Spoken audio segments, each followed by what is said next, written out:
చేత తాను పరమాత్మ అని అనుసంధానము చేయుట మానేసి ఇతర దేవతలను ఉపాసించకూడదు. వేరే వేరే దేవతలు ఎందుకు? ఏ దేవతలైనా కూడా పరమాత్మ ఎందే కదా ఉన్నారు. ఆ పరమాత్మే అన్ని దేవతల స్వరూపము.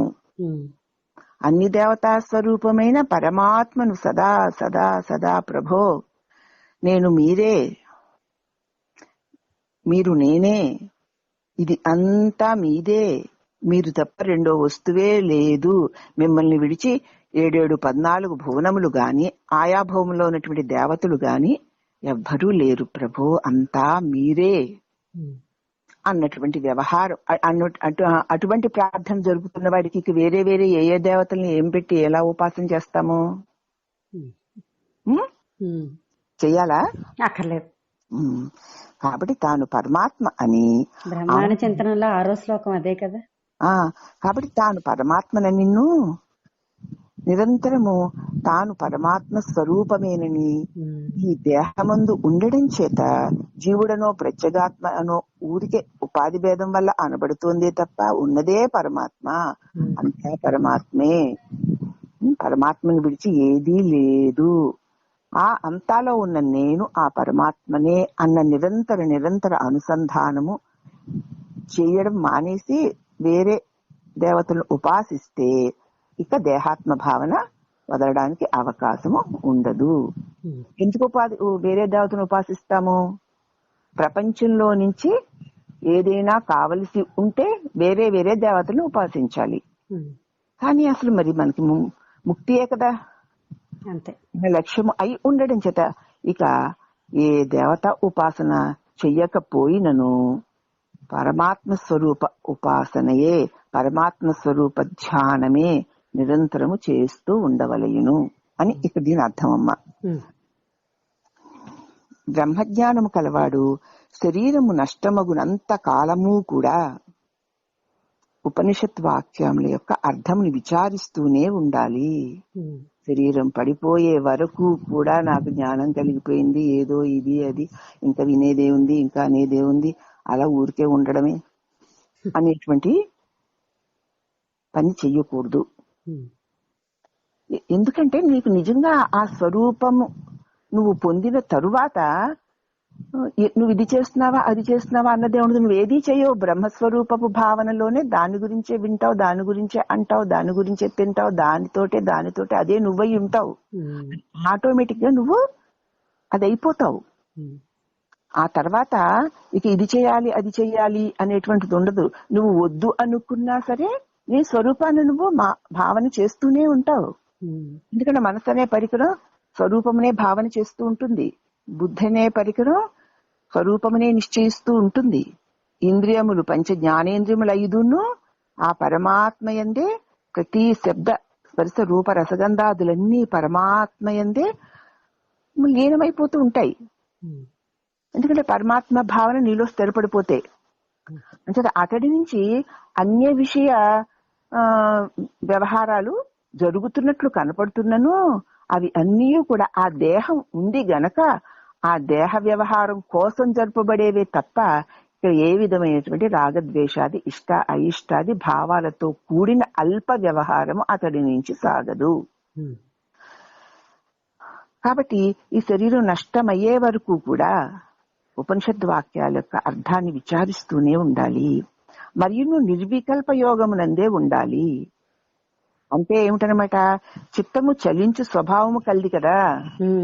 అందుకే ప్రతి క్షణం హెచ్చరిస్తూనే ఉంటారు మా జ్ఞానులందరూ, చిత్తం ఎంతసేపు చలిస్తూనే ఉంటుంది. కాబట్టి అట్టి చిత్తము విషయములు అంటకుండా చిత్తవృత్తి నిరోధము చేస్తూ ఉండాలి. ఎందుకంటే ఆ చిత్తము గత అలవాటును గబుక్కునే విషయాలను అంటుకుపోతూ ఉంటుంది. దాన్ని మాటికి హెచ్చరిస్తూ చిత్తవృత్తి నిరోధన చేస్తూ ఉండాలి. దీనికే అస్పర్శ యోగం అనియును నిర్వికల్ప సమాధి అనియును నామములున్నాయి. నిర్వికల్పంగా ఉండాలి. ఇందులో ఉన్నను కూడా విషయాల పట్ల తను నిర్వికల్పంగా ఉండాలి. ఇది సకల యోగులకును సాధ్యము కానట్టు గొప్ప యోగము. అస్పర్శ యోగం నామ దుర్దర్శ సర్వయోగిభి అని గౌడపాదుల వారు అంటారు. కాబట్టి ఈ అస్పర్శ యోగమే గొప్ప యోగము. ప్రతి ఇంద్రియము ఇంద్రియ విషయము పట్ల వ్యవహారము చేస్తున్నను తాని యందు ఆధారముగా ఉన్న తన స్వరూపమును మరువక ఆ వ్యవహారము జరుగుతూ ఉండాలి. ఇదే అస్పర్శ యోగం. చేస్తూనే ఉంటాడు, చేస్తున్నటువంటి క్రియకతడు అంటడు, చూస్తూనే ఉంటాడు, చూస్తున్న దృశ్యమునకు అతడు అంటడు, వింటూనే ఉంటాడు, వినబడుతున్నటువంటి శబ్దమునకు అతడు అంటడు. ఎందుకంటే అతడు ఆ తెలివి స్వరూపుడై ఉన్నాడు కదా. తెలివికి ఏమన్నా అంటుకుంటుందా? లేదు కదా. మరి ఇట్లాగ ప్రతి ఇంద్రియ విషయంలోనూ, ప్రతి మనసు యొక్క సంకల్పాల విషయంలోనూ, బుద్ధి యొక్క నిశ్చయాల విషయంలోనూ ఈ అస్పర్శ యోగ అంటే స్వరూప స్పృహని నిరంతరము కలిగి ఉండవలసింది, ఉండి తీరాలి. ఇక ఆకుంచ ఇది అంటే కుండలిని శక్తి అనునది నాభి అంటే బొడ్డుకి అడ్డముగా అధోముఖముగా ఉంటుంది.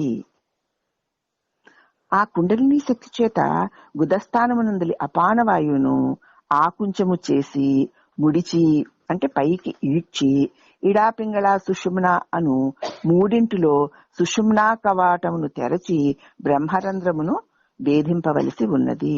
ఇట్లు చేయుట వల్ల యోగము సిద్ధించును. ఇది సద్గురు కటాక్షము వల్ల తెలుసుకొనదగిన విషయమే తప్ప మరొక విధంగా సాధ్యం కాదు.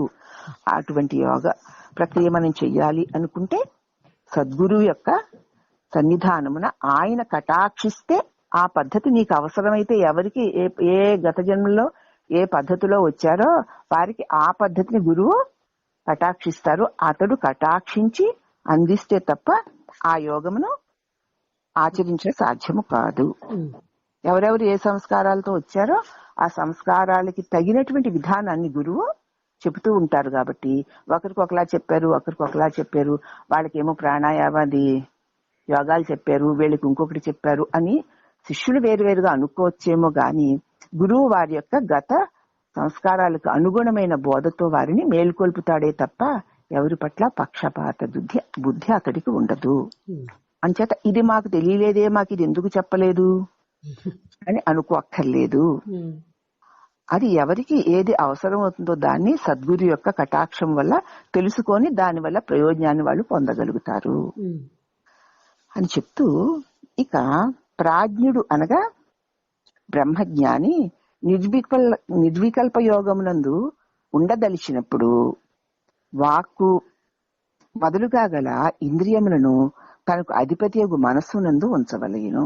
నువ్వు నిర్వికల్ప యోగంలో ఉండాలి అనుకుంటే నీ పంచ జ్ఞానేంద్రియాలని దానికి అధిపతి అయినటువంటి మనస్సు యందు ఉంచాలి. మనస్సు సదా సంకల్పిస్తూ ఉంటుంది గనక అట్లా సంకల్పించకుండా నిశ్చలముగా ఉండుటకు నిశ్చయ జ్ఞాన రూపమైన బుద్ధి యందు ఈ మనస్సును ఉంచాలి. ఇంకెంతసేపు చంచలించడమే స్వభావం కదా మనసుకి. ఇంద్రియాల 5 కూడా ఇంద్రియ విషయాల్లో నుంచి మళ్లించి ఇంద్రియాలకు అధిపతి అయిన బుద్ధి యందు ఉంచి, ఇంద్రియాలతో కూడిన బుద్ధిని, చంచలత్వం కలిగిన మనస్సుని నిశ్చలత్వం కలిగినటువంటి బుద్ధి యందు నిలపాలి.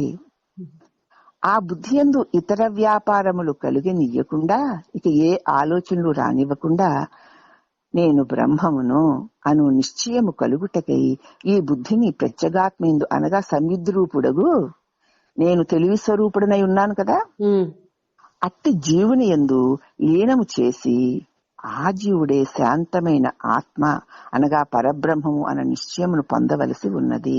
కాబట్టి ఈ ఇంద్రియాలని ఇంద్రియ విషయాల నుంచి మళ్లించి మనసు యందుంచి, ఇంద్రియాలు మనస్సుని బుద్ధి యందుంచి, బుద్ధి యందు బుద్ధికి ప్రకాశాన్ని ఇస్తున్న తెలివి స్వరూపమైన నా యందు ఇవన్నిటినీ లీనము చేసుకుని నేను నిశ్చలుడనై ఉండవలేను. అర్థమైందమ్మా? ఒకదాన్ని విరమించుకుంటూ నిశ్చలుడనై ఉండవలసి ఉన్నది. తన్ను తాను తెలుసుకున్న పిమ్మట అనగా అంతటా నిండియుండు బ్రహ్మమే తాను గాని తనకు మించిందేదీ లేదు అని తెలుసుకున్న పిమ్మట భిన్న రూపములుగా తోచుతున్నటువంటి జగత్తు మిథ్య అగును. అదే గనుక నిశ్చయం నీకు కలుగుతూ కలుగుతూ రాగా అనేకత్వంతో ఉన్నటువంటి ఈ జగత్తు లేనే లేదు. కనుక ఆత్మస్వరూపుడగు తాను నిరతిశయ తృప్తి చేత దేనిని గురించి పరితపించడు. ఇక దేని గురించి బాధపడతాడు? ఎందుకంటే నేనన్నటువంటి ఈ సంవిత్ స్వరూపమైన ప్రకాశము లేకపోతే ఈ తెలియబడేటువంటి ఈ దృశ్యం ఏదీనూ లేనే లేదు. కాబట్టి అనేకంగా తోచిన ఈ జగత్తు నిజంగా మిథ్యే. అజ్ఞాన భావం వల్ల ఉన్నట్లు తోస్తోందే గాని అది మిథ్యే. కనుక ఆత్మస్వరూపుడు తాను నిరతిశయ తృప్తి చేత దేనిని గురించి ఇక అతడు తప్పించడు. దేని గురించి తప్పించాలి? గతంలో తెలియక వాట్ల కోసం వీట్ల కోసం తప్పించాం. దానివల్ల మనం పొందింది ఏమిటి? దుఃఖమే. అంతేకాకుండా అనేక జన్మలకు కావలసినంత బంధము. ఇదంతా కూడా మనకి సద్గురు పూర్వజన్మ పుణ్యం వల్ల, సద్గురు అనుగ్రహం వల్ల, శాస్త్ర అనుగ్రహం వల్ల మనకి తెలిసింది. ఇప్పుడు మన బుద్ధికి ఇంతకుముందు తెలిసింది కదా. ఇప్పుడు ఆ తెలిసిన తరువాత దానిని నేను వదలవలసి ఉన్నది. గతంలో ఏదేదో నన్ను బంధించిందో కదా, అది అంతా నాకు ఎలా కలిగిందో దాన్ని ఎలా తొలగించుకోవాలో మనకి గురుదేవులు చెప్తున్నారు. కాబట్టి ఎలా కలిగిందో ఇందాక చెప్పిన వివరణలో తెలిసింది మనకి ఆ భావన. దాన్ని ఎలా తొలగించాలో చెప్పారు. కాబట్టి తాను తెలివి స్వరూపమైన పరమాత్మనే గాని తెలియబడేటువంటిది ఏది తాను కాదని, అట్టి తెలివి స్వరూపమైన నేను లేకపోతే ఏది లేనే లేదని ఖచ్చితంగా తెలుసుకున్న తర్వాత ఇక పిమ్మట నామరూపములుగా తోస్తున్న జగత్తు అతనికి మిథ్యగానే తోస్తుంది. కనుక ఆత్మస్వరూపుడగు తాను నిరతిశయ తృప్తి చేత దేనిని గురించి పరితపించవలసిన అవసరం లేదు. ఇంకా మనకి తేలిగ్గా చెప్పాలంటే ఈ దేహానికి తగింది ఏది రావాలో అది వస్తుంది, ఏది పోవాలో అది పోతుంది. అవునా? అంతే. నువ్వు రావాలనుకున్నా, పోవాలనుకున్నా, బాగుంది అనుకున్నా, బాగోలేదు అనుకున్నా, లేకపోతే ఏదో ఇష్టాలు నువ్వు పెట్టుకున్నా, ఏది రావలసి ఉందో అదే వస్తుంది, ఏది పోవలసి ఉందో అదే పోతుంది. ఇక్కడ నువ్వు నేనని చేరినప్పుడు కూడా అది నీ ఆధీనంలో లేదు. పైగా నాకు అవసరం కూడా లేదు అని నీకు తెలిస్తే దాని మీద నువ్వు ఆధారపడవు కదా. అంతే. ఇవి రావాలి వాటి మీద ఆధారపడి అవి వస్తే ఎంతో ఆనందం, అవి రాకపోతే ఎంతో దుఃఖం అనుకుంటూ వాటి వల్ల కలిగేటివన్నీ కూడా నేను కావలసినవి నేనే సంపాదించుకోవాలి, నాకు అక్కర్లేనివి నేనే వదిలేయాలి అని నువ్వు నేను అనుకుంటూ దానిలో చేరాం. తెలిసిపోయింది. నేను చేస్తాను అనుకున్నప్పుడు కూడా అది దానికి అదే జరుగుతుంది తప్ప నా ప్రమేయమే అక్కడ లేదు. జరగవలసింది జరిగి తీరుతుంది, జరగకూడదు జరగడం లేదు. కాబట్టి నేను వాటిలో నేనని దూరవలసిన పనే లేదు అంటే మనకి ఇన్ని సంవత్సరాల నుంచి చెప్పుకునేటువంటి బోధ వల్ల మనకి తెలిసింది. తెలిసిన తర్వాత మరి భిన్న రూపంగా చూస్తున్న ఈ జగత్తు ఏదో అది ఎలా కలిగి అలా తొలుగుతూ ఉంటుంది, నా చేత తెలియబడుతూ కాసేపు ఉంటూ తొలగిపోతుంది తప్ప అది సత్యమైంది నిత్యమైంది కాదు అని దృఢ నిశ్చయం మనకు కలిగాక వాటి గురించి నేను పరితపించవలసిన పని నాకు ఉండదు. అసలు నీ పని ఏం లేదుగా అక్కడ లేదు అని తెలిసిపోయింది. కాబట్టి నువ్వు దాంతో పని పెట్టుకోవు. పని పెట్టుకోకపోతే ఎంత బాగున్నావో మనకే తెలుస్తుంది. మరి అలా పెట్టుకుని చూస్తే తెలుస్తుందమ్మా. అందుచేత ఇంతకు ముందు జరిగిందంతా నేను పని పెట్టుకొని నేను చేయడం వల్ల జరిగింది అనుకుంటున్నాను. ఇప్పుడు తెలిసింది ఏ పని పెట్టుకోక్కర్లేదు, దానికి అదే జరుగుతుంది అని. తెలిసిన తర్వాత కూడా ఇక నేను ఏదో పని పెట్టుకున్నానంటే నాకు జ్ఞానం కలగలేదని. ఇప్పుడు నాకు తెలిసిన తర్వాత ఏ పని మనం పెట్టుకోక్కర్లేదు. నువ్వు పని పెట్టుకుంటేనే తెల్లవారుతుందా, నువ్వు పని పెట్టుకుంటే సాయంత్రం రాత్రి అవుతుందా? ఏమి మన ప్రమేయం లేదు. ఇంకెందుకు ఏదేదో జరుగుతోందంటే ఆ నిమిషానికి ఈ దేహ ప్రారంభానికి అనుగుణంగా ఏది జరగాలో అది మన ప్రమేయం లేకుండానే జరిగిపోతూ ఉంటుంది. మరి ఆ గ్యాస్ లీక్ అవుతుందని అక్కడ నిద్రపోతున్న వాళ్ళకి ఏమైనా తెలుసా? తెలియదు. నిద్రలో చచ్చిపోయిన వాళ్ళు ఎంతమందో నడుస్తూ పడిపోతూ ఎలా పాపం వాళ్ళకి ముందు తెలుసా? మనం అక్కడ లేవు కాబట్టి వాడని పాపం అంటున్నాం. మనం అక్కడ ఉంటే మనకి తెలుసా? కాబట్టి ఏది మన ఆధీనంలో ఉండి జరగడం లేదమ్మా. అదే జరుగుతోంది. ఏది ఎప్పుడెక్కడ ఎలా ఎలా జరగాలో, ఏ దేహాలు దేని ప్రభావానికి ఎలా లోను కావాలో, ఏవి పెరగాలో ఏవి తరగాలో అవన్నీ కూడా ఒక మహాశక్తి యొక్క ఆధీనంలో అలా అలవోకగా జరిగిపోతున్నాయి. కాబట్టి దానికి నువ్వు సాక్షిగా ఉండడమే తప్ప దానిలోకి నువ్వని చేరడం వల్ల ఏ ప్రయోజనం ఉండదు. సరికదా, దాన్ని అంతటిని నువ్వు నాదిగా చేసుకుని తలకి చుట్టుకుని సుఖ దుఃఖాలకి కర్మబంధాలకి నువ్వే బంధించుకున్నవాడు అవుతావు. ఈ జ్ఞానం తెలిసింది కనుక అవి అన్ని కూడా మిథ్యా సదృశాలే. పైగా అవి అలా జరుగుతున్నట్లు ఏ క్షణానికి ఏది ఎలా మారుతుందో తెలియకుండా అదంతా జరిగిపోతూ ఉంటుంది. కాబట్టి దాంతో నాకు ఏ ప్రమేయము లేదు అని నువ్వు దాని నుంచి విరమించుకుంటావు. ఇంతకుముందు దానిలో దొర్లాము, ఎప్పుడు విరమించుకుంటాం. విరమించుకున్నవాడు దాని ప్రభావానికి లోను కాడు. బ్రహ్మత్వమును పొందగోరుచున్నవాడు వేదాంత శ్రవణము చేసి అట్టి బ్రహ్మ వస్తువును తెలుసుకోవాలి. ఇట్లు తెలుసుకున్న బ్రహ్మవిధుడు చిత్తంనందు వికల్పములు కలగకుండా ఉండడానికి అనగా నిర్వికల్ప సమాధి సిద్ధించుటకు ప్రయత్నం చేయిస్తూ ఉండాలే కాని ఇక శాస్త్ర శ్రవణం వల్ల ప్రయోజనం ఉండదు. మళ్ళీ శాస్త్రాన్ని చదువుకోక్కర్లేదు. మన గురువు మనకి చెప్పిన దానిని మనం ఆచరణలో పెట్టడానికి మననం చేసుకుంటూ ఉండాలే గాని ఇంకా ఏవో కొత్త కొత్త శాస్త్రాలు, కొత్త కొత్త విధానాలు, కొత్త కొత్త పద్ధతులు మనం తెలుసుకోక్కర్లేదు. మన గురువు చెప్పిన దాన్ని మనం మననం చేసుకుంటూ ఉండడమే. గురువు ఏమని చెప్పారు? నువ్వు బ్రహ్మానివి, నువ్వు తెలివి స్వరూపానివి, నువ్వు లేకపోతే ఈ తెలియబడేది ఏదీ లేదు. ఈ తెలియబడేది కూడా నీ భావాలకు అనుగుణంగా సుఖ దుఃఖాలను ఇచ్చేదానిలాగా, ఇష్టాయిష్టాలను ఇచ్చేదానిలాగా నీ భావానికి అనుగుణంగా తోస్తుంది తప్ప అది ఏదీనూ శాశ్వతమైంది కాదు. నీవు లేకపోతే ఏదీ లేదు, నువ్వు బ్రహ్మానివి అని అతి ఖచ్చితంగా అనేక విధాల ఉపమానాల ద్వారా మన గురువు మనకి తెలియచేశారు గనక ఇక నిరంతరము ప్రాణం పోయే వరకు ఆ ఒక్క సాధనను చేసుకుంటూ దానినే మళ్ళీ మననం చేసుకుంటూ దాని ఎందే స్థిరచిత్తులై ఉండాలి. అంతే తప్ప వేరే ఏదో శాస్త్రాలను శ్రవణం చెయ్యాలి అని అనుకోక్కర్లేదు. మనస్సు విషయముల యందు మునిగి ఉన్న ఎడల ముక్తి కలగదు. ఎప్పుడు మనసు విషయములపైకి పరుగులు పెట్టకుండా ఉంటుందో అప్పుడే నీకు ముక్తి కలుగుంది. కనుక మోక్షమందు కోరిక గలవారు మనస్సును విషయముల మీదకి తగులనీయకుండా ఉండాలి. విషయాల మీదకి మనసు వెళుతుంది అనేటువంటి పరిస్థితులు మనకి వచ్చినప్పుడు వాటి నుంచి మనం దూరంగా ఉండాలి. అలాగే ఇంద్రియాలను కూడా వాటి నుంచి మనం తప్పించుకోవాలి. అలాగే మనస్సును కూడా నేను పరమాత్మని, నేను చైతన్య స్వరూపుణ్ణి, నేనన్నది ఉంటేనే ఇవన్నీను, నేను లేకపోతే ఏవీ లేవు అంటూ నీ స్వరూప స్మరణ యందును ములుగుతూ ఉండాలి. అప్పుడే నువ్వు విషయాల నుంచి తప్పించుకోగలుగుతూ ఉంటావు. చిత్తము అంటే సంసారం అనున్నది చిత్తమే గాని మరి ఏదియున్నో కాదు. అనగా చిత్తము విషయాదుల యందు ఆసక్తి కలది కాగానే ఇక సంసారం తయారవుతుంది.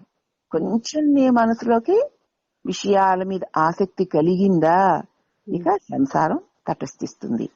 ఆ చిత్తమును విషయాదుల యందు దొరలనీయక శుద్ధము చేసిన ఎడల దృశ్యమైన ప్రపంచం అదృశ్యమైపోతుంది. ఇప్పుడు ఇందాక క్షణం క్రితం చెప్పాను కదా, ఆ విషయాల పట్ల ఇంద్రియాలని మనసుని మళ్లించుకుంటూ నేను బ్రహ్మమును అన్న భావనలోకి నువ్వు మాటిమాటికి వెళ్ళిపోతూ ఉంటే ఈ దృశ్యం యొక్క ప్రభావం తగ్గుతూ వస్తుంది, అదృశ్యమైపోతుంది. అనగా ఏమిటనమాట, చిత్తశుద్ధి గలవాడు జగత్తు అసత్యము, భ్రాంతి చేత సత్యంగా తోస్తోంది, సత్యమైంది బ్రహ్మమే, ఆ బ్రహ్మమును నేనే అని భావిస్తూ ఉంటాడు. కనుక ముఖ్యముగా చిత్తమును విషయాదుల యందు చొరనియ్యక శుద్ధము గావించి సర్వమును బ్రహ్మస్వరూపముగా చింతిస్తూ ఉండవలేను. ఇప్పుడు మనం చేయవలసింది మాటికి ఎంత ఈ శరీర జీవన అవసరానికి కావాలో అంతకంటే ఎక్కువగా మనం ఈ జగత్తు పట్ల విషయాల పట్ల సంబంధం పెట్టుకోకుండా మరి ఆ ఇంద్రియాలని మాటికి మన స్వరూపంలోనికి మళ్లించుకుంటూ నేను బ్రహ్మమును, నేను శాశ్వతుడనై ఉన్నాను, నేను చిన్మయ స్వరూపుణ్ణై ఉన్నాను. ఈ దేహేంద్రియ మనోబుద్ధులు గాని ఈ జగత్తు గాని నా సన్నిధానంలో ఉన్నట్లు తోస్తున్నాయే తప్ప అవి ఏవీను నన్ను విడిచి లేవు అని మాటి మాటికి విషయాల నుంచి ఇంద్రియాలని, మనస్సుని, బుద్ధిని నీ తెలివి స్వరూపపు ఎరుకలోనికి మళ్లించుకుంటూ పోవాలి. ఇంకా మాటి మాటికి అదే పని, మాటి మాటికి అదే పని చేయగా చేయగా చేయగా అప్పుడు స్థిరపడతావు తప్ప చెయ్యకపోతే మాకు తెలిసిందే అనుకుంటే స్థిరపడవు. కాబట్టి చేస్తూనే ఉండాలి ఎందుకంటే ఇంద్రియాలతో మనం కలిసి జగత్తుతో విషయాలతో కలిసి ఉంటూ ఉన్నప్పుడు దాని ప్రభావానికి లోను కాకుండా ఉండడం కుదరదు. ఎందుకంటే గతపు అలవాటు, జ్ఞానపు అలవాట్లు ఉన్నాయి కదా, అంటే ఆటోమేటిక్ గా దాని వైపుకి మరి ఇంద్రియాలు మనస్సు మళ్ళీపోతాయి.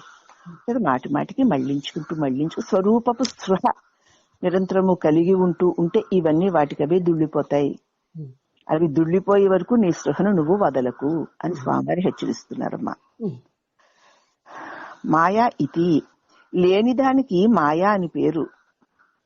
చూచునట్టి వాని లోపలనే భేదములు కనిపించుట, చూచునట్టు వానిలో అనేక భేదములు కనిపించుట ఆ మాయ వల్లనే కాని సత్యముగా ఏ భేదము లేదు. చూపుకి ఏవి భేదం లేదు కదా, లేదు. చూడబడే వాటికి కూడా ఏ భేదము లేదు. నీ భావన అక్కడ తగిలించుకుని నువ్వు ఇది అది అనేటువంటి భావన చేతనే భేదాలు కనిపిస్తున్నాయి తప్ప అది మాయా. ఒకవేళ భేదము తోచినను అది భ్రాంతి జన్యమే కదా అని వెంటనే తెలుసుకొని సర్వము బ్రహ్మమే గాని బ్రహ్మము కంటే భిన్నమైది ఏదీ లేదు, ఆ బ్రహ్మమును నేనే అని మళ్ళీ వెంటనే ఆ భావం చేసుకుంటూ ఉండాలి. ఇట్లు బ్రహ్మభావనను చెదరనివ్వకుండా తను దేహాది దృశ్యములుగా ఎవడు భావించునో వాడు భ్రాంతిజన్యములైన ఆ దేహాది దుఃఖములను తన యందు ఆరోపించుకుని తాను దుఃఖి అగును. కాబట్టి ఇటువంటి భావాన్ని పొందాలి. ఇటు బ్రహ్మభావన పొందక మళ్ళీ తాను దేహాది దృశ్యముగాను ఈ జగత్తంతా కూడా సత్యముగాను ఎప్పుడు భావిస్తా. ఇప్పుడు నేను దేహాన్ని అని అనుకున్నావు అంటే తప్పకుండా నీకు బంధన వచ్చేస్తుందమ్మా.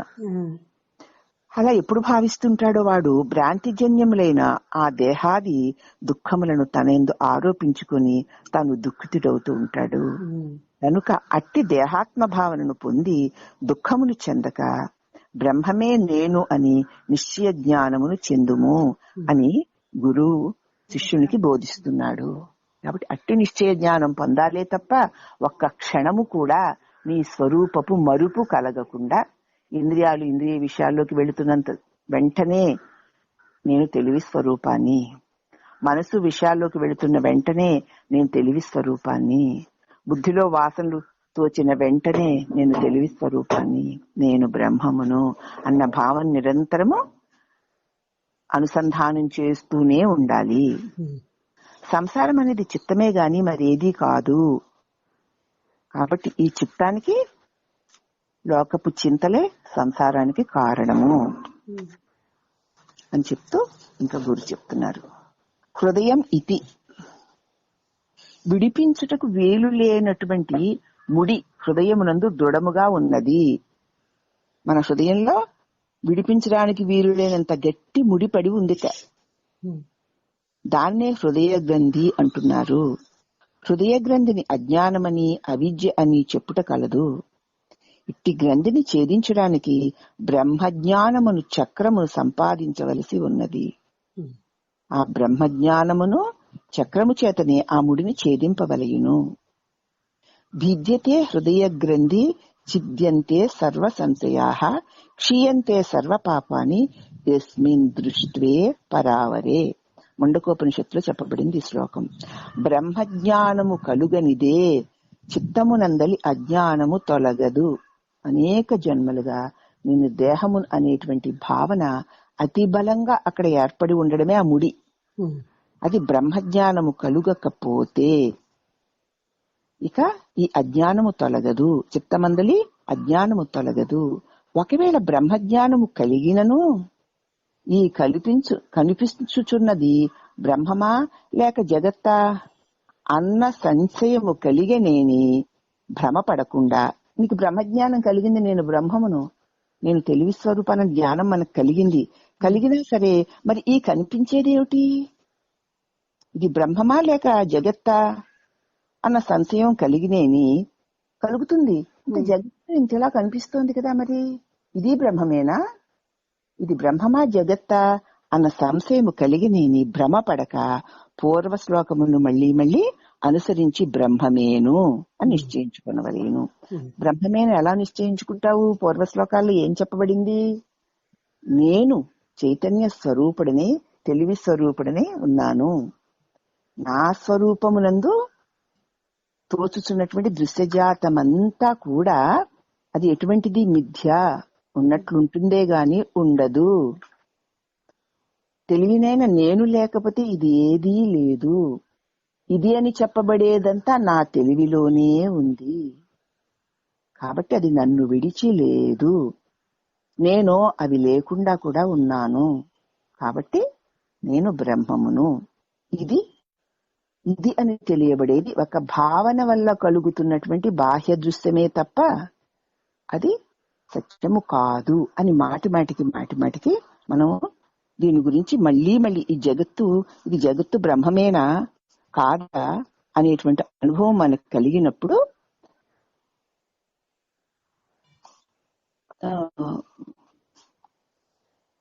దాని పట్ల మనం జాగ్రత్తగా ఉండవలసి ఉన్నది. నేను బ్రహ్మమునని బ్రహ్మజ్ఞానం పొందినవాడు సదా బుద్ధి యొక్క వ్యాపారాలను సాక్షిగా ఉండి నేను బ్రహ్మమును అని భావిస్తూ ఉండాలి. కానీ నేను జీవుడను, నేను దేహమును, నేను మనస్సును అని ఇట్టి తెలివి తక్కువలకు లోను కాకూడదు అన్న దాని గురించి మనం చెప్పుకున్నాము. ఇది విడిపించడానికి వీలు లేనటువంటి ముడి హృదయమందు ఉన్నది అని చెప్పారు కదమ్మా. అది మనము ముండకోపనిషత్తులో ఉన్నటువంటి శ్లోకాన్ని కూడా తెలుసుకున్న తర్వాత, బ్రహ్మజ్ఞానము కలుగకపోతే చిత్తమందలి అజ్ఞానము తొలగదు. ఒకవేళ బ్రహ్మజ్ఞానం కలిగిన తరువాత ఈ కనిపిస్తుంది బ్రహ్మమా లేక జగత్తా అన్న సంశయం కలిగిందనుకో, ఇప్పుడు మనం జగత్తు కదా మనకు కనపడుతుంది, మరి ఇది బ్రహ్మమేనా అనేటువంటి సంశయం కలిగితే భ్రమపడక పూర్వ శ్లోకములను అనుసరించి బ్రహ్మమేనని నిశ్చయము చేసుకునవలసి ఉన్నది. ఎందుకంటే నశించు స్వభావము గలవి దేహములు. అట్టి దేహములు ఎప్పుడు పతనము చెందుతాయో చెప్పడం సాధ్యం కాదు కదా. ఏ దేహం ఎప్పుడు పడిపోతుందో తెలీదు. చెట్టునందల ఆకులు రాలునట్లు రాలిపోవుట సహజము కదా. నానా మోక్షించగలవాడు వృధాగా శాస్త్రాలను చదువుట ఎందు కాలమును వ్యర్థము చెయ్యక ఎన్నటికీ నశింపనట్టి దీన్ని సత్యము అగు ప్రత్యేగాత్మను ఎదిగి సదా సదా దానినే ఉపాసిస్తూ పోవలేను. ఇవన్నీ కలిగి క్షణాల్లో ఏది ఎప్పుడు ఎలా అయిపోతుందో ఏమైపోతుందో తెలియనటువంటి మాయా విశేషమే కదా. దాని మీద నాకు ఎందుకు, ఏది ఎప్పుడు ఎలా జరిగితే అలా జరగని, కానీ నేను బ్రహ్మమును, నేను నశించని వాడను, సత్యమగు ప్రత్యేగాత్మనే నేను, అట్టి నాకు నాశనము లేదు, నేను జ్ఞానస్వరూపుడను, తెలివి స్వరూపుడను, సర్వవ్యాపక స్వరూపుడను అంటూ ఉపాసన చెయ్యాలి. అలాగే ఎస్య ఇతి స్త్రీ ఉండిన వానికి భోగముందు ఇచ్చ ఉండును, అందువల్ల భోగములు అనుభవించును, అందుచేత భోగకార్యమైన దుఃఖము కలుగును. ఎవనికి స్త్రీవాంఛ లేదో వానికి భోగము దాని ఫలము దుఃఖము ఉండవు. కావున స్త్రీని విడిచినవాడు జగత్తును విడిచినవాడన్న నానుడి. ఎప్పుడు జగత్తును విడిచుచున్నాడో అప్పుడు సుఖము కలవాడవుచున్నాడు. ఇక్కడ ఏమిటంటే మనస్సు ఉండినా జగత్తు ఉండును, మనస్సు లేకపోతే జగత్తు లేదు. ఎందుకంటే జాగ్రత్త అవస్థ ఎందును స్వప్నావస్థ ఎందును మనస్సు ఉండుట చేత జాగ్రత్త ప్రపంచమును స్వాప్నిక ప్రపంచమును ఉన్నది. సుషుప్తి యందు మనస్సు లేకపోవడం చేత ఏ ప్రపంచము లేదు. ఈ విషయమును అనుభవ సిద్ధం అయి ఉన్నది మనకి. ఇంకా మనస్సును జయించిన వాడు స్త్రీని జయించిన వాడవును, అతడే జగత్తును జయించిన వాడవుతాడు. స్త్రీ అంటే ప్రకృతి అమ్మా. కానీ స్త్రీ అంటే ప్రకృతి ప్రపంచం అనుకోం. దేహాలను బట్టి ఆ వ్యామోహాలు కలుగుతూ ఉంటాయి. ఇతడు నా భర్త, నా పురుషుడు, ఇతడు ఈమె నా భార్య, నా స్త్రీ అన్న భావన ఉన్నంతసేపు కూడా ఆ వ్యామోహము పోదు. అయితే మరి అది ఎప్పుడుంటుంది వ్యామోహము? జాగ్రత్తావస్థ యందు, స్వప్నావస్థ యందే ఉంటుంది. నిద్రావస్థ యందు ఉండుటలేదు. ఎందుచేత? మనస్సు ఉండడం చేత జాగ్రత్తావస్థ యందు, స్వప్నావస్థ యందు ఆ వ్యామోహం ఉంటుంది. నిద్రలో మనస్సు లేదు కాబట్టి ఆ వ్యామోహము ఉండడం లేదు. కాబట్టి ఈ స్త్రీ పురుష వ్యామోహం అంతా కూడా మనస్సు ఉండడం వల్ల కలుగుతోందే తప్ప మనస్సు లేకపోతే ఏ వ్యామోహము లేదు. కాబట్టి మనస్సే మాయ అని తెలుసుకొని ఈ విషయమును అనుభవ సిద్ధము చేసుకున్నవాడు, మనస్సును జయించినవాడు, అతడే స్త్రీని జయించిన వాడగును. అతడే జగత్తును జయించిన వాడగును. మనస్సును జయించుటే జగత్తుని జయించుట. మనస్సు వచ్చిందా కామనలు తప్పవు. కామనలుంటేనే మనసు వస్తుంది. కామనలంటే ఏ ఒక్క స్త్రీ పురుష కామనని కాదు, కోరికలు. ఇంద్రియాలకి విషయాల పట్ల కామన. చెవికి ఎంతసేపు శబ్దాల పట్ల, కంటికి ఎంతసేపు దృశ్యాల పట్ల. ఇలాగా ఈ జ్ఞానేంద్రియాలకి తమ తమ విషయాల పట్ల, మనస్సుకి 5 విషయాల పట్ల, బుద్ధికి అన్నీ నేనే నాదేనన్నటువంటి అహంకారం పట్ల ఈ వ్యామోహం ఉంటుంది కదా. కానీ ఆ బుద్ధే నాకు ఏది ఆధారమని చూస్తే, ఈ తెలివి స్వరూపమైన నేను లేకపోతే బుద్ధికి గాని, మనసుకు గాని, ఇంద్రియాలకి గాని, జగత్తుకి గాని ఏ విలువ లేదు అని తెలిసిపోతుంది. అప్పుడు ఈ మనోబుద్ధులు, ఈ ఇంద్రియాలు విషయాల యొక్క వ్యామోహాల నుంచి మళ్లింపజేయబడి తనకు ఆధారమైన తన స్వరూపం నందు తాను సదా సదా నిలుచున్నట్ల సాధకుడు నిరంతరము బ్రహ్మచింతన యందు ఉంటూ రాగా ఇగో ఈ జగత్తుని జయించిన వాడు, మనస్సును జయించిన వాడు అవుతాడు. ఇంతకు ముందు మనస్సు వచ్చేసరికి మనో వ్యాపారాలు లోనే అవి నాకు కావాలి, అది నేను, అది నాదు అన్న భావనలో లొంగిపోయి ఉన్నాము. ఇప్పుడు అవి అన్నీను జడములే. వాటికి చైతన్యాన్ని నేనే తెలియడం చేత అతడు మనో నిగ్రహమును కలిగి తన యందు తాను సదా నిలిచి ఉంటాడు గనక అతడు మనసును జయించగలుగుతాడు. చిత్తమితి సమస్త భూతముల యందు మూలభూతమైనది చిత్తము. చిత్తముంటేనే జగత్తు. ఈ చిత్తము లేకపోతే జగత్తు లేదు అని తెలుసుకున్నాము. నిద్ర నుంచి లేచి నిద్రపోవు వరకు గల కాలమును ఇతర ఆసక్తి లేకుండా ఆ కాలమును వ్యర్థపుచ్చక బ్రహ్మభావమునే ధ్యానిస్తూ ఉండాలి. ఎందుకంటే మెలకువలోనూ కలలోనూ ఈ భ్రాంతి కలగడానికి అవకాశం ఉంది. చిత్తము నశిస్తే చిత్తమే జగత్తు, చిత్తము నశిస్తే జగత్తు నశిస్తుంది. కరిగించబడినటువంటి రాగి మోసయందు జొచ్చి దాని ఆకారమును పొందినట్లు చిత్తము రూపాది విషయాల్లో చేరి వాటి రూపమును పొందుతూ ఉంటుంది. అంతే కదా. మరి దేనిలో పోస్తే అదే నాకు ఇక దేని మీద ఆసక్తి ఉందో ఇక తదాకారాన్ని పొందిపోతూ దాని లక్షణాలన్నీ నేను నా మీద ఆపాదించుకుంటూ ఉంటాను. అందుచేత తదాకారమును పొందుతుంది. చిత్తము రూపాది విషయముల నుండి వ్యాపించి వాని రూపమును పొందుతుంది.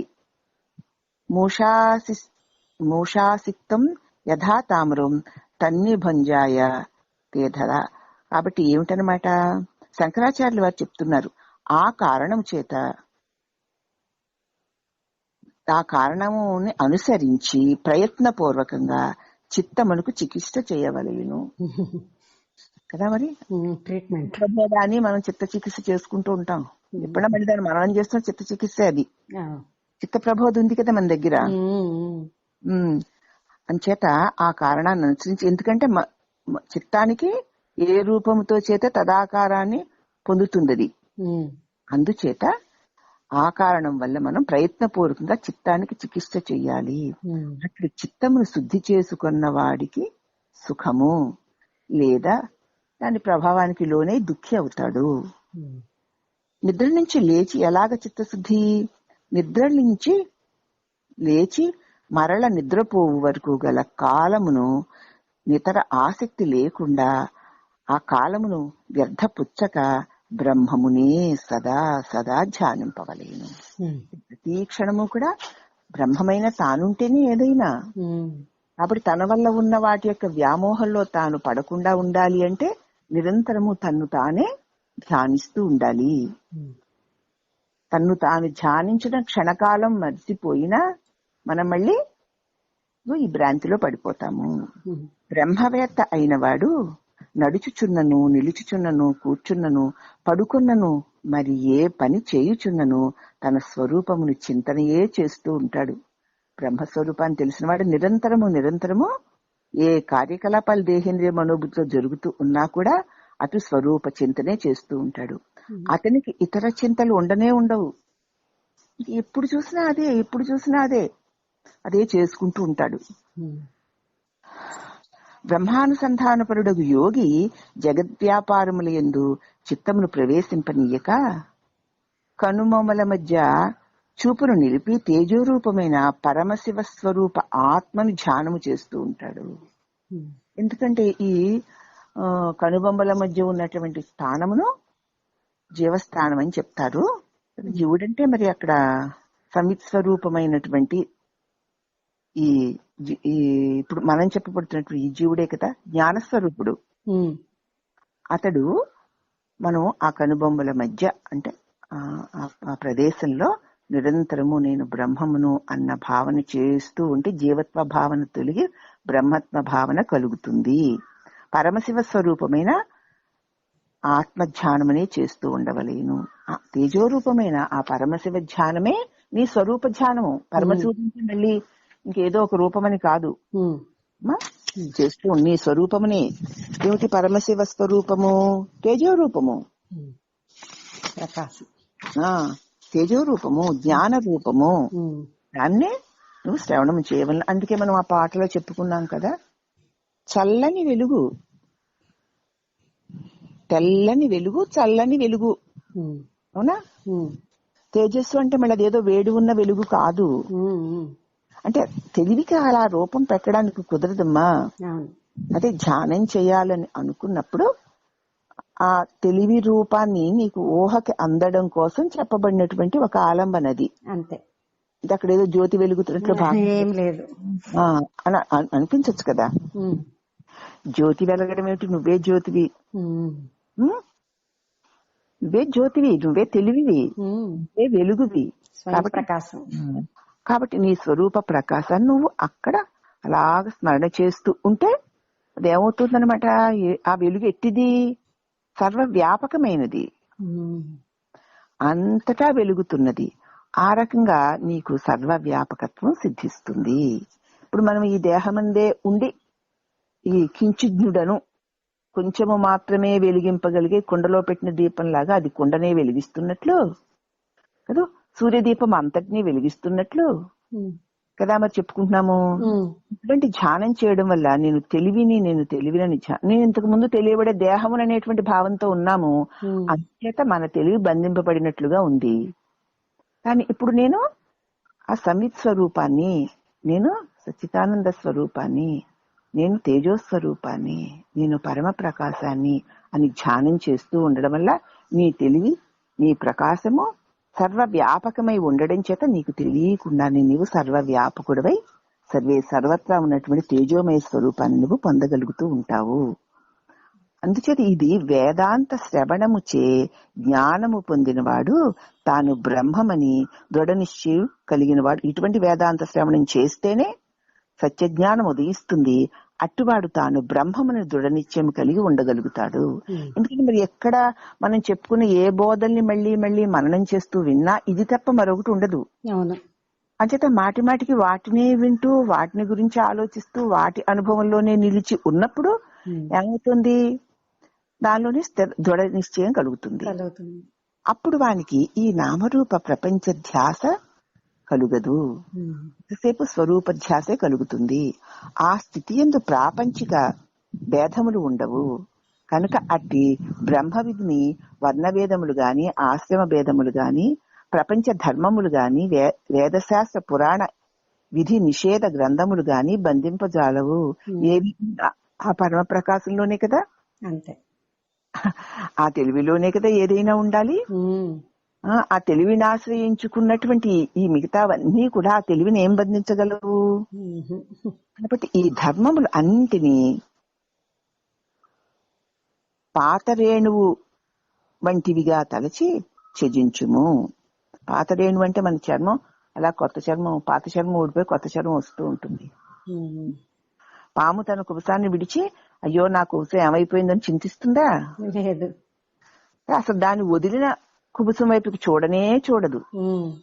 అలాగే మనం ఇవన్నీ కూడా గతపు అజ్ఞాన భావనలన్నీ కూడా పాము విడిచిపెట్టిన కుబుసము వలె గతపు అజ్ఞాన భావనలన్నిటినీ విడిచి నేను తేజోమయ పరబ్రహ్మ స్వరూపమును అన్నటువంటి భావాన్ని నిరంతరము కలిగించుకుంటూ ఉండాలి. కలుగుతుందంతే. ఈ ధర్మములను అన్నిటినీ పాత రేణువు వంటివిగా తలంచి త్యజించును. వేదశాస్త్ర పురాణములు ఏవి గాని బ్రహ్మమును ఎరుగుటకుగా చదువవలసిందే గాని బ్రహ్మమును ఎదిగిన పిమ్మట వీంతో ప్రయోజనము లేదు. నీ బ్రహ్మస్వరూపము నీకు తెలిసే వరకే వేదశాస్త్ర పురాణాల యొక్క శ్రవణము గాని, ఇక బ్రహ్మము తెలిసిన తర్వాత అన్నిటి సారము అదే అయి ఉన్నది గనక మరల వాటిని చదవక్కర్లేదు. నీ బ్రహ్మస్వరూపము మననము కలిగింపజేయునటువంటి ఈ బ్రహ్మ వాక్య మననమే నీ ధ్యేయమై ఉన్నది అని తెలుసుకొనవలయును. బ్రహ్మమును ఎరిగిన వీటితో ప్రయోజనము లేదు. బ్రహ్మమును ఎరుగుకున్నను వేదాదుల వలన ఏమి ప్రయోజనము? ఈ విషయమునే శంకరాచార్యుల వారు ఏమంటారంటే, అవిజ్ఞాతే పరే తత్వే శాస్త్రాధీతిస్తూ నిష్ఫలాః. విజ్ఞాతే పరే తత్వే శాస్త్రాధీతిస్తూ నిష్ఫలాః అని చెప్పారు. కాబట్టి పరతత్వమును అనగా బ్రహ్మమును తెలుసుకొన్న శాస్త్రములు చదివి లాభము లేదు.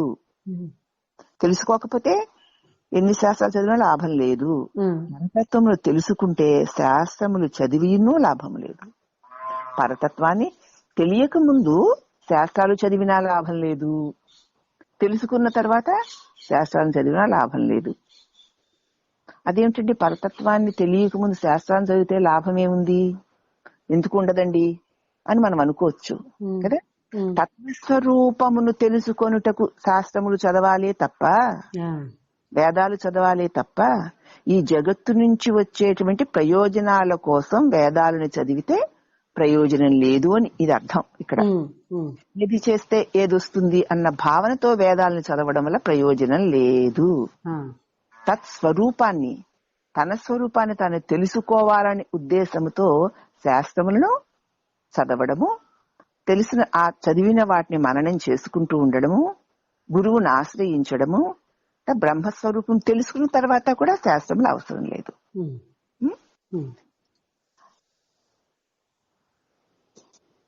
నశించు స్వభావము కలివి దేహములు.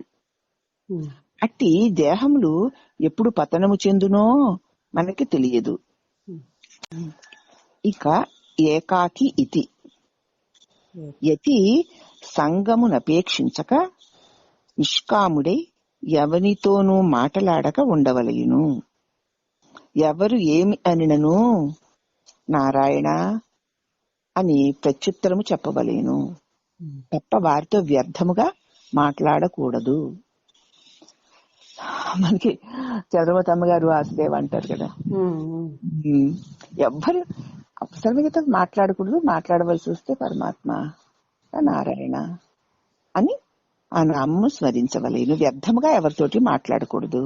అనగా సన్యాసి సదా నారాయణ శబ్దమును ధ్యానము చేయుచుండవలనే గాని ఇతర చింతలు మనస్సునకు రానివ్వకూడదు.